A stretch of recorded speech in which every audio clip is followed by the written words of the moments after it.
the New York Knicks. I'm back in the New York groove. Well, it's the Knicks. New York. We are the New York Knicks. New York. For this new season we're about to enter, the Knicks taking no shorts just like winter.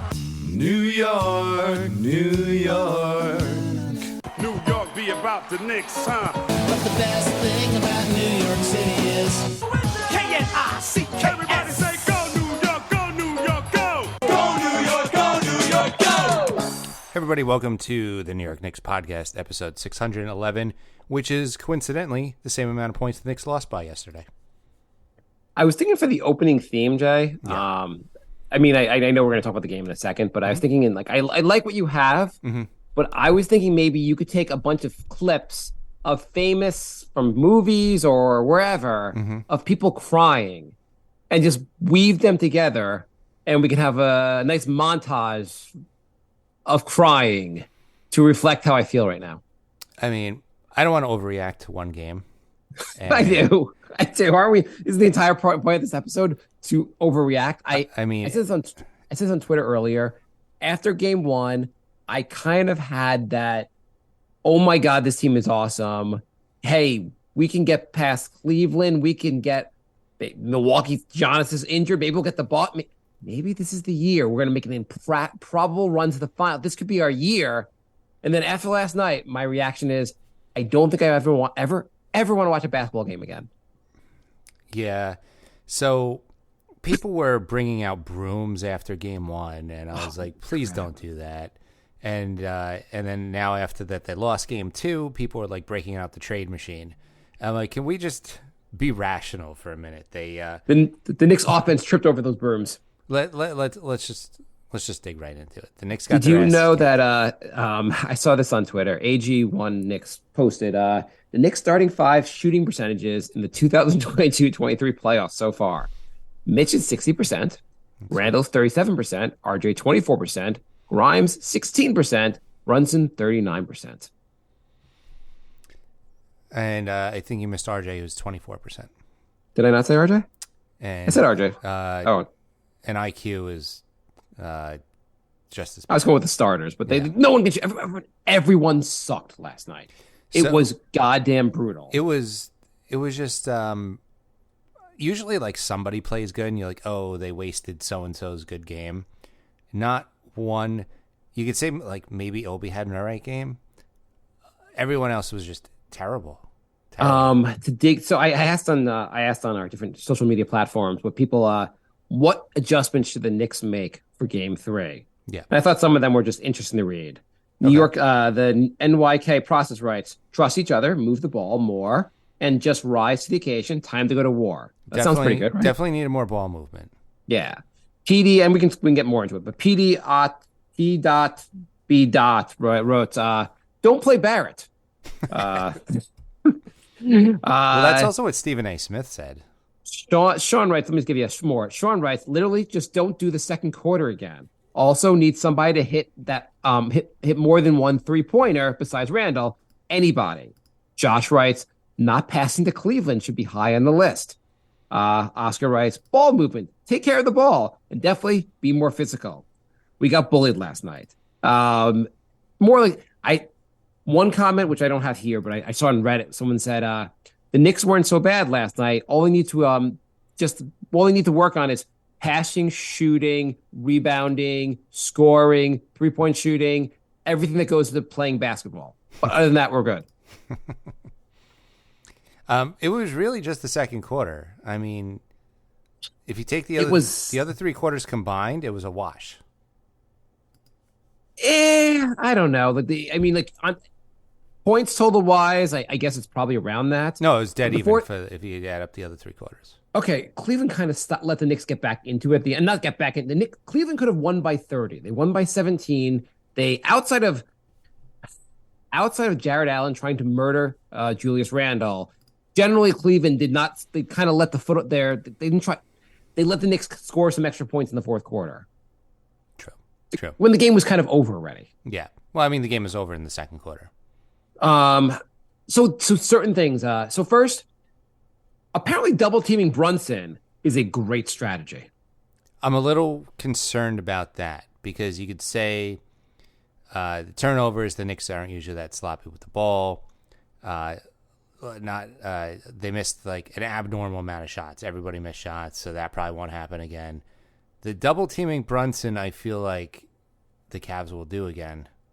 And why would you not? Yeah, it seemed to really just the Knicks were like, I don't know what to do with this. I mean, Brunson seemed to come out, and he did this in game one also to a certain extent, was like, he's a point guard, and any point guard should, I love Brunson, but any point guard should come out there and go, my first goal is to get my teammates involved, and then I'll get mine. Brunson seemed to have this kind of attitude of like, I need to score first, and then I'll start passing. And Cleveland was like, we're going to double team you. And Brunson's like, well, I don't want to give up the ball. And they're like, well, you're being double teamed. You have to give up the ball. And he was trying to fight through the doubles, and it was not going to work. Well, that a lot of Randall, RJ, they have to, when they get doubled, they have to be quicker with making a decision. And that decision should be to pass the ball, because if you're getting doubled, that means somebody's open. Multiple occasions early in the game, Brunson was doubled and tried to basically not pass the ball. You got to pass the ball right away. You got to beat that double team. Very frustrating, to say the least. It was like we were on such a high after the first game. Holy crap. Yeah, I didn't expect the Knicks to sweep. So I'm like, all right, they're going to get a couple losses. It will most likely be game 2, but I was hoping for a competitive game 2. Right. I mean, I guess by there are 8. I would have been like, all right. Well, there were different ways it could have gone. Like you could have said, like it could have been like that game where Brunson and Mitchell went off, but then maybe Cleveland wins instead. But like everyone's scoring, everyone's hitting their shots, and Cleveland just hits more shots than us, and it is what it is. Or like that was the kind of thing I thought maybe happened, or maybe I don't know. I didn't think what would happen was the Knicks' offense would look like just shit, basically. Well, bright side, the Knicks split in Cleveland, so all they have to do is hold home court now. Yes, I mean this is the number one thing you want to do when you're a road team is win one of 2 games. The Knicks did that. That is the goal. Like how I didn't like in fantasy when it was like winner of the week. You can win by 1 and you can lose by 100, and it's still 1-1. Right. I mean, I guess like the some more positives last night. Last night only counted for 1 loss. Yeah. No matter how bad they played, you didn't get a second loss. Felt like it should have been more. Felt like it should be more. So so things. Let's go through some things that were just terrible last night. First, this segment might be a long segment. We'll be talking for the next 7 hours. This might be the rest of the episode. Brunson was. I will try to not. I mean, we have to talk about it. Like the whole show is going to be. We praised them all last episode. So Brunson, you obviously feel like he will shoot better. He didn't shoot. He was good, not Brunson level good last game. This game he was terrible. 5 for 17, 1 from 8 for 3. He seemed to get really rattled by Cleveland's defense. The refs, as I kind of praised last time, I was kind of happy with the 90s style refereing. This time it seemed like Cleveland just beat up the Knicks, and the refs were like, "Cool, we're not going to call a lot of stuff till at least the third quarter." Yeah, I mean, there was that. I'm not blaming the refs because the Knicks had so many turnovers. Like I saw some people saying like, the refs cost the Knicks the game. The Knicks had 17 turnovers, and I mean, so did the Cavs, but I felt like the Cavs scored on all of the Knicks turnovers. It was like the reverse of game 1. The Cavs scored on all of the Knicks turnovers. And also the Knicks just there was 4 or 5 straight plays in the second quarter where they just turned the ball over and over again. Yeah, I mean, the Knicks were at some point they were up early in the first quarter, 12-6 maybe. And then it just went downhill from there. The second quarter was an abomination. I mean, it was still 25-22 after the first, and Cleveland hit and there was last also like second a late 3. There was last second 3. So it wasn't like that out of hand, but you could also tell like the Knicks Cleveland seemed to be able to score not that they were scoring at ease, but the Knicks seemed to be struggling to score. Yes, it was a close game, but first quarter. It did not feel good. It was like, I can't believe we're only down by 3. Right. And so it seems like basically Cleveland said, We're going to double Brunson, get the ball out of his hands. We're happy to give the ball to Randall. We're going to double him, and we have enough faith that no one else on the court will do shit against us. Yeah. So Randall, 11 turnovers in 2 games. Holy crap! He had 6 yesterday, and he had 5 in game 1. He's got to do better with that. I mean, I understand the Knicks are going up against the number 1 defensive team, but you can't turn the ball over that much. That's like Westbrook turnover numbers. He had a couple of turnovers where it was just like, and the team itself did not seem to be on the same page at all. We had a couple turnovers where like he passed the ball where he thought the guy was, and the guy just wasn't there. I think 3 of the 6 turnovers was that. So were they just not going by set plays? Was Randall just panicking? Like, I don't know what was going on, but it clearly looked like, oh, this guy's supposed to be here. I don't even have to look, but then he wasn't there. So to a certain extent, like I don't know if that's on Randall or the guy is supposed to be there and the guy wasn't there. I don't know. I guess the passer, it's always on the passer, but it was a weird lack of communication. I mean, the passer has to make sure the guy's there. Yeah, but, it's probably a combination of both parties' faults. I mean, they should have been there, and Randall should have looked first. Yeah. I guess it's obviously more on the passer. Randall, he wasn't great. He'd also only got 1 assist. It wasn't like he was passing the ball that much. He seems to try to it seems like he got he's still in this mode of getting rattled where like he's like, well, it's the playoffs. I've really got to step up my game. And when he tries to force it a little bit, everything's just worse. Yeah. I mean, also though, the Knicks shot 36% for the game. So lack of assists could also be because nobody could hit a shot. There's no one to pass to. Mitch came out strong. He had a couple, like a block early. I forgot who he took the ball just out of their hands early in the game. Mm-hmm. But he was looking good to begin with. But like, also he kept like just fumbling rebounds. Like the ball, like he'd go for a rebound, offensive rebound, or even a defensive rebound, and he'd almost get it, but not get it. Like almost like those, like when they say 50-50 balls, the Knicks just were not getting any of the 50-50 balls. They kept going to the other team. Like Robinson would hit his hand, but then would just go to the other team. I feel like an abnormal amount of time Mitch was going up for a rebound against 3 Cavs. You know what? Also, I want to say there's between Robinson and Robinson couldn't seem to like. That's true. You're right. He couldn't seem to hold on to the ball. You got him the ball. He couldn't seem to like bring the ball up to dunk. And Ihart, so Jalen gave low bounce passes to Ihart twice, which were basically turnovers. Why would you give a low bounce pass to a guy who's 7 feet? I know. That happened a couple times too. Yeah, that kind of annoyed. I just wanted to like mention that. Randall reenacted the Charles Smith play against the Bulls from the Yes. You go.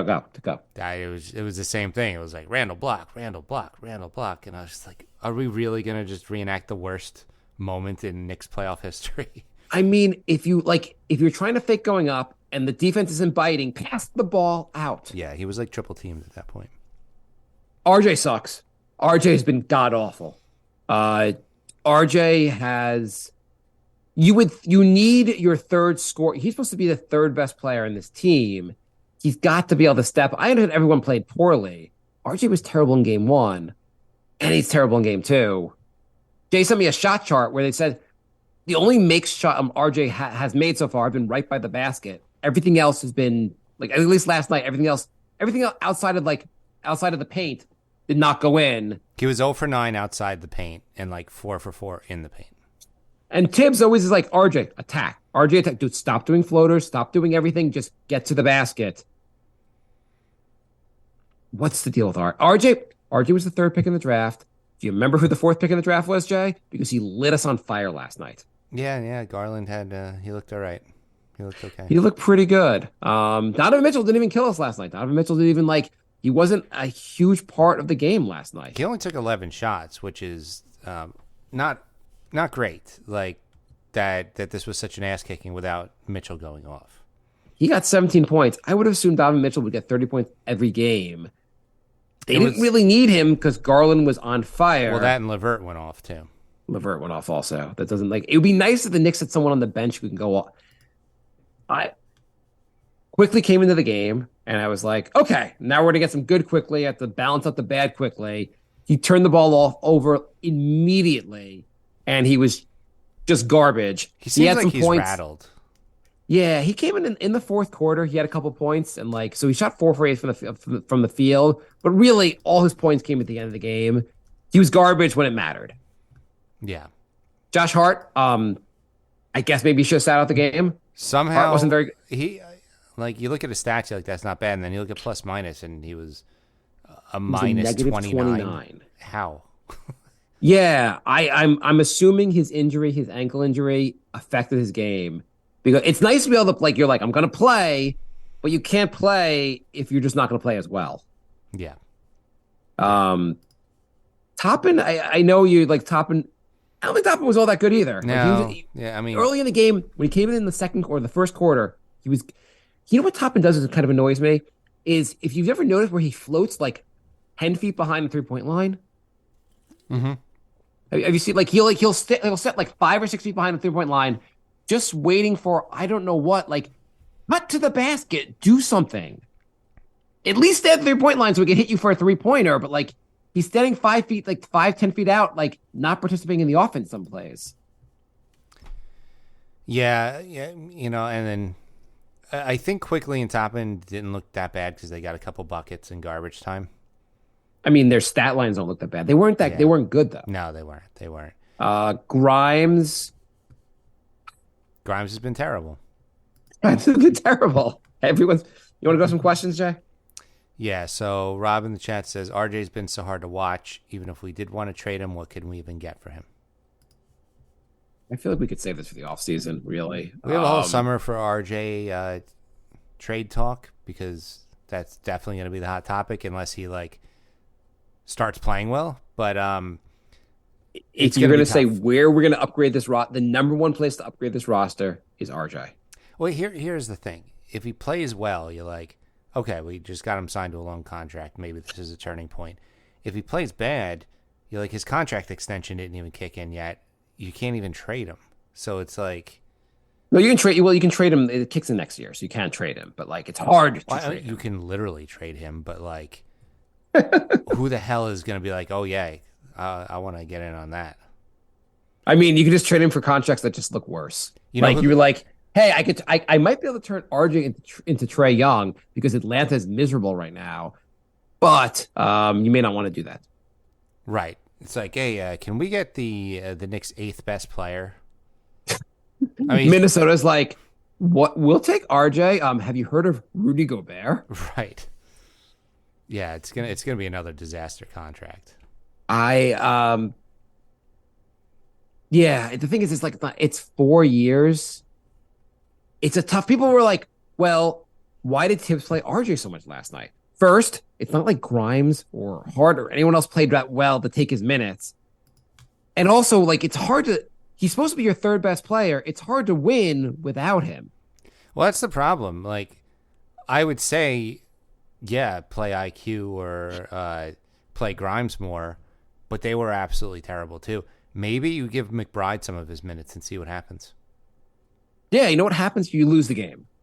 I'm sorry, McBride's not the answer. I like McBride. He's not the answer. I don't know with his defense. The Knicks were getting shredded. Maybe he could have slowed down. I mean, he only played 3 minutes, but he was a +3 in the 3 minutes. He was a +3. So you could have put him on. I guess you could have put him on Garland. Yeah, I don't know. They're about the same size. Garland's not a big guy. Yeah, I mean, you could have tried other things. I'm just saying, replacing. Oh, I don't know. Nothing. I guess Barrett was terrible, so you could replace him with anyone, and it wouldn't have mattered. The team lost. In theory, Quickly should be the guy that could take his minutes. Mm-hmm. Quickly's been really bad. That was the plan. The plan was for Quickly to continue his 6th Man of the Year run and do something, and it seems like he's in his own head, and now he's just hanging out at the 3-point line, and he seems tentative. I think he's rattled. Do you think Washington says we would love to cut Beal's contract in half? Instead of paying $50, we'll pay Barrett $25. It's possible, especially if they want to re-sign Kuzma and Porzingis. They probably don't want a $50 million contract on top of those. So how dumb is Washington? Very. They're very dumb. They're very dumb. But I mean, with signing, is it that Beal has multiple years left at like $50 million a year? Yeah, I mean, the thing is, the Knicks are going to be already over the cap, so I guess like we could just take another bad. I mean, Beal's a good player. That's the problem. I mean, he's better than Barrett, but like that's the problem. He's a good player now. He's not a great player anymore. Like they would be getting him on the decline. The problem also is we didn't draft anyone last year. We apparently not going to get draft anyone this year. You might want to have drafted some young players who might be able to eat into Barrett's minutes. So all the people that told us that you should not, you didn't need to draft anybody because they're not going to get minutes. This is why you draft players. Some players don't pan out, or some players are just on a cold streak. And what if there was a guy that the Knicks drafted that was playing well, and he was maybe playing 10 minutes a game, and now that other players aren't playing well, he could play 20, 25 minutes, and it would help. You could 5 minutes. It's not like the Knicks they're not the 97 Bulls. You can find minutes on this team. This is not the dream team. And Barrett looked like crap. You might would have had someone on the bench you could put in the game. Okay, let's go to some questions. Just based Knick fan writes, is Dolan a better owner than Cuban? Mark Cuban. Now, like a year ago, you would say absolutely not. But Cuban has let Steve Nash go. He's let Liam Brunson go. He has voluntarily took Kyrie Irving onto his team to do what? I don't know. He's done some not so great moves. But is he the one doing these moves? He's giving the sign off. He's giving the sign off, but you know what? It's not like he's Steve Ballmer or some other rich owner who you think is completely hands off. Mark Cuban seems like he's pretty into basketball. I feel like he's involved. I'd still take Cuban over Dolan. I would too, but it's a conversation. Yeah, a short conversation, but a conversation. Yeah, whatever. Writes, why would any non-owned coach put Randall in late in the fourth? And says, I'm leaning towards RJ being a disaster re-signing, but do I need to be convinced otherwise? So Randall, Tibbs said he wanted to take Randall out, and Randall said he wanted to stay in the game to get a groove going. Yes. I mean, if you're the coach and one of your best players says, I know we're losing, but we have a game on Friday, and I want to get in the groove and feel better before get some good practice in it. And the next game is 3 days away. I was very, very angry when the Tibbs didn't pull everybody, but then I read that they asked to stay in to get a groove, so that makes more sense. It's not a terrible example. It's not a terrible reasoning. I mean, the game again. It's not like they're playing back-to-back games. Right. Yeah. The game was Tuesday. The next game's Friday. Like, it's a pretty big break. Yeah. I mean, I know everyone was like when Allen goes up to block Randall's dunk and knocks him down, everyone's like, why is Randall still in the game? What the hell is Tibbs doing? What the hell is Jared Allen doing? The game is over. Why are you trying to murder the other team? Yeah. Yeah. I mean, that was completely uncalled for, unnecessary. It was just, I felt like they felt like they got bullied in game one, and they just wanted to prove how tough they were all game. And I know they called a flagrant one on that. They should. But it's fine. And then when you put your foot close to the landing area of a guy shooting a three, oh my God, that's a flagrant one. You tried to murder a guy going for a dunk. It should be at least a flagrant two. You should be out of the game. It is a little strange, but at least he got a flagrant. I'm not too worried just because this game was such a disaster. I feel like it's more of an anomaly. If the Knicks did this again Friday, I'd be worried, but I really feel like there's no way 9 guys are all going to play this bad. I'm sure the Knicks are all listening to our podcast. Of course. I'm taking my son. I've paid way too much for these tickets. Please, oh please, play better. Win the game and play it better. I can't take my son and have you guys look terrible. Please. So as far as whatever writes, he's leaning towards RJ being a disaster re-signing. The Knicks did not have to re-sign Randall when they did. though, and I guess in retrospect, it's a positive because they would not have had him for this season. They re-signed RJ a year early. Also, was that a giant mistake? I'm not going to go giant mistake, but it was a mistake. So it's not an unreasonable contract. Like the money he's getting paid he's not getting over the top money. He's not. They're not getting what he's. They're not getting the value that he's getting paid. If you're paying him 25, you paid him 15, you would say the contract's fine. So like the extra 10 is not the biggest of deals. No, but it's definitely an overpay. Yeah, I mean it's also that like the issue really is not that how much they paid him; it's that they took him number 3 in the draft. Well, I think this was your big draft pick, and you just like swung and missed. I think the fact that he got taken number 3 is why people are being extra lenient. Yes, I mean most players by year 4, even players that started off slow. You'd say Jimmy Butler, Giannis, they both looked pretty mediocre to not good their first, maybe second year. They were both all-stars by year 4. And it usually shows some upward trajectory. Right. Lowry had a really slow trajectory, but like at least his assists were going up every year. There's nothing that I see that's going up from RJ. And I don't want to trash on RJ the whole time, but I think both sides need to meet somewhere in the middle. Like he's not the worst player ever, but we do have to accept the fact that he is not what we thought when we were drafting him 3rd. He's also got to rethink his game a little bit over the summer. He needs to drive. First of all, he needs to get better at finishing at the rim, but at least he draws contact and gets to the free throw line. Yes. And he's shooting better at the free throw line. Right now, that's the strongest part of his game. Yeah, I mean, that's true. If he can learn how to shoot the 3 a little bit better and finish at the rim, and he can play some defense. He needs to be able to take contact, finish at the rim, and get an end one instead of just getting contact, missing the shot, and then going for 2 free throws. And maybe the Knicks need to go he's a 25-minute a game guy, not a 35-minute a game guy, and we'll adjust until he earns more minutes. I don't know. What does he do better than Hart? I mean nothing. Nothing. Give Hart more of his minutes. Anthony writes, "Are we a bad team doing good things or a good team doing bad things?" It's a good question. They're a good team doing bad things. They're not a great team. They're a good team. Yeah, I got to see in 2 years ago, they were a mediocre team that was overperforming. The Knicks deserve to be where they are right now in terms of the 5 seed and in the playoffs, but they're playing poorly. They're somewhere in the 4th through 6th seed are good teams. Yeah. Anthony writes, "I think the biggest takeaway was the lack of ball movement. We didn't look good." The Knicks are a very ISO-heavy team. I guess when you double team a lot with an ISO-heavy team, that causes problems. Yeah, when you ISO a lot against a really good defensive team and don't pass out of the ISO, you get in trouble.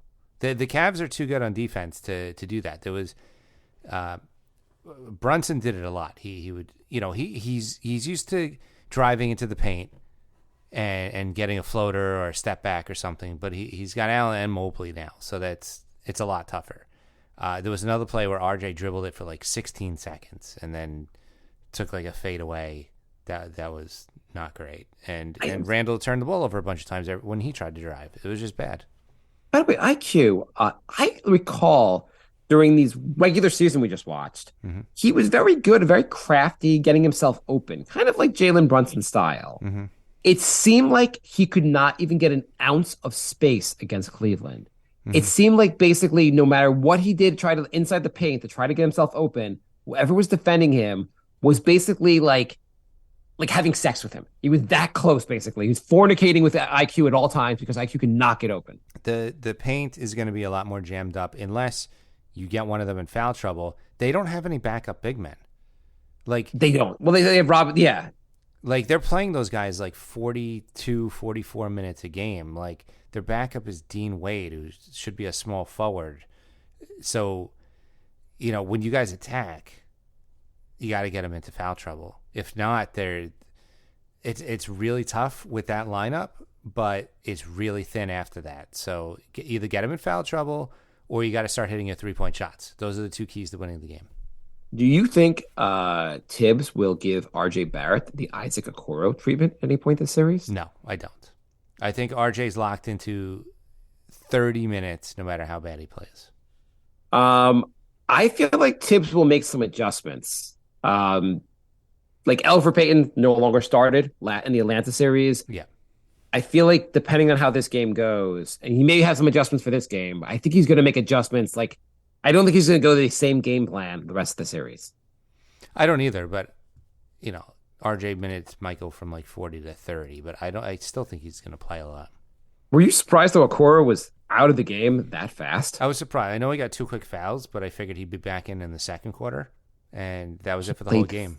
3 minutes. Yeah, well, it's mostly because LeVert was going off the whole game.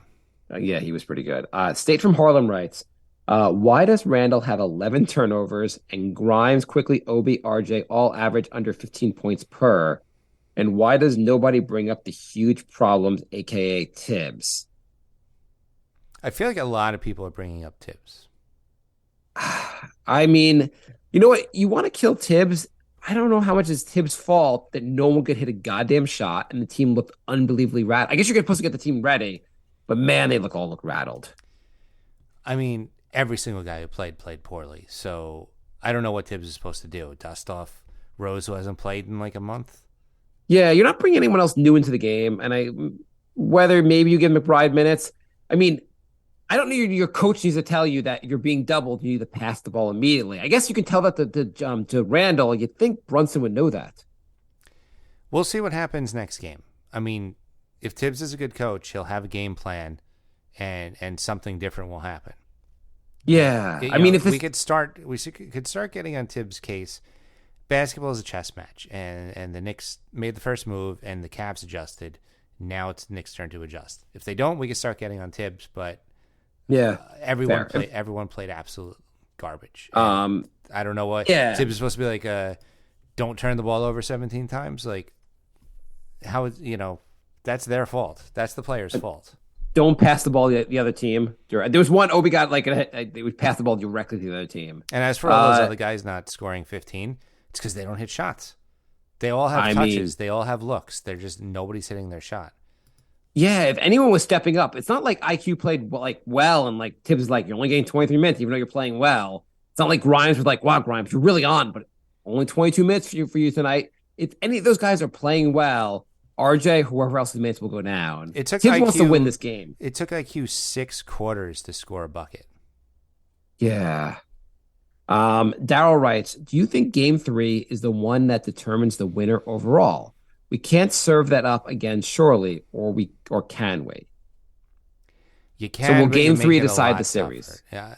Sorry. I'm not going to go that far, but you make it, especially from the Knicks side, you make it a lot tougher to win the series if you lose that home game, because now you got to steal another one in Cleveland. Most likely game 7 on the road. I kind of think if the Knicks win game 3, it's still a series, and Knicks obviously have a good chance. Knicks lose game 3, the Knicks might fold. I don't think they're going to fold, but I like I said, I just think it's going to be a lot harder to win that series. I think after a game like this, when they basically beat the crap out of you, and you come back and you lose again, it's going to be really tough to get yourself off the ground and win this series. Yeah. Well, I'm not saying I would be really surprised if they lose. I agree with Daryl. I think this game decides the series. Well, the Garden's going to be louder than it's been in probably a decade.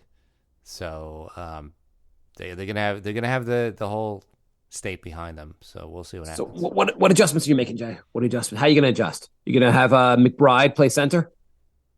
No, I would play McBride more minutes if either RJ or Grimes is playing this poorly again.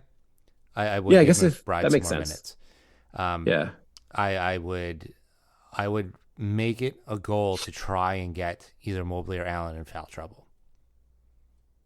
There's no backups. That makes There's sense. no backups. Yeah. Like, attack them the whole time, get a foul or two early, and try and that would wreck their whole game plan. And that would the be rest huge. of it is constant ball movement, swing the ball around, and take open threes. Except for RJ, never take a three again. RJ's just like they hit him on open at the 3-point line. He just passes it back. Goes no. Remember, I don't get it here. Yeah, no. RJ is going to be the one trying to get Allen and Mobley in foul trouble. Everyone else is going to try and shoot threes.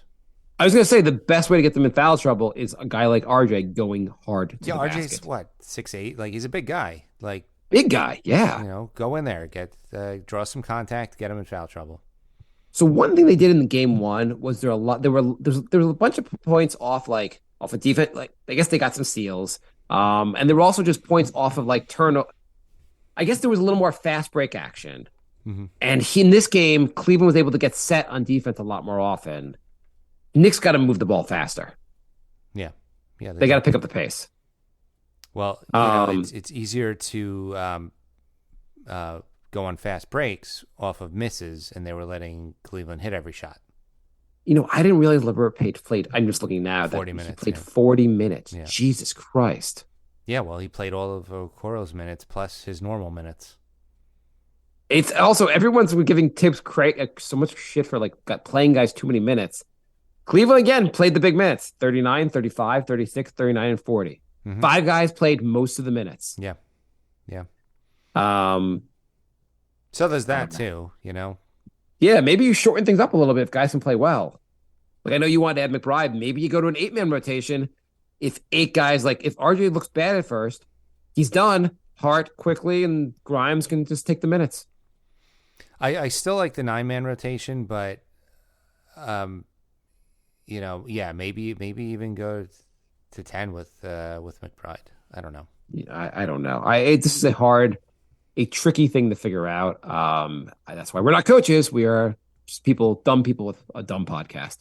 I wouldn't be opposed to going to 10 and having McBride play 15 minutes and take 10 minutes off of either Barrett or Quickly if one of them is playing bad. Obviously, don't do that if they look different than Tuesday.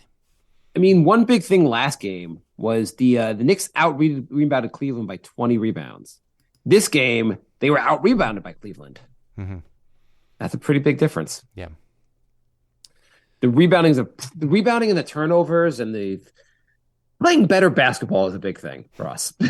So if you want to leave us a voicemail, the number is 516-584-4112. And if you want to email us, the New York Knicks podcast at gmail.com. And if you want to connect with us anywhere else on social media, it's NY Knicks Podcast.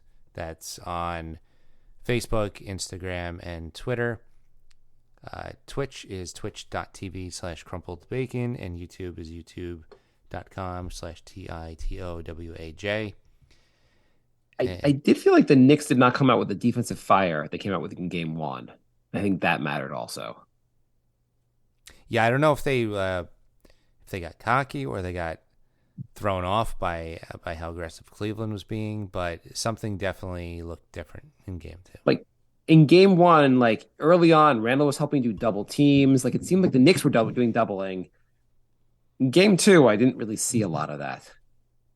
Yeah, well, I have confidence that they're gonna adjust and look like a different team on Friday. Please tell me they will, Jay. When do I go to the ledge? If they lose game 3, do I go to the ledge? Well, we have our meetup on for game 5 on Wednesday. So, where's the meetup, Jay? It's gonna be at Stout in Manhattan. So, send us a message on any of those places I just said, and let me know if you're coming or not, because I'm going to reserve a table or two this week, and I need to know how many people are coming. So, if the Knicks are down 3-1, I will just be standing on the ledge during the game. Okay. So yeah. I mean, okay. Let's do some pause. What things are going to happen in game 3? How's this going to turn around? Forget the strategy. What big game? Who's going to step up in game 3? Brunson's going to play a lot better, right? It's going to be a big Brunson game. Of course, Brunson's going to play a lot better. Hart's going to play. Hart, who was the MVP of game 1, is going to be back to Hart. He has a bunch of days off. Yeah, Tuesday to Friday, he should be better. Yeah, his ankle will be better. So you got 2 guys. Mitch and iHeart, they'll hold it down. It'll be good. Yeah. Maybe we'll have an okay Grimes game. Quickly will come back from the dead. One of those guys is gonna. Quickly or Grimes. That's all the Knicks really need is one of RJ, Quickly, and Grimes to have a very good game.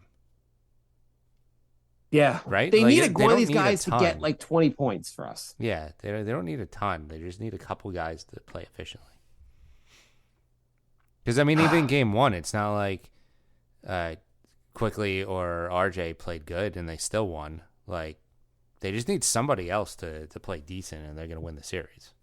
They need, I was watching game two. One thing I was thinking during game two was like, wow, it'd be pretty nice if before game three they could trade for Donovan Mitchell because they really could use a guy that just hits shots for them.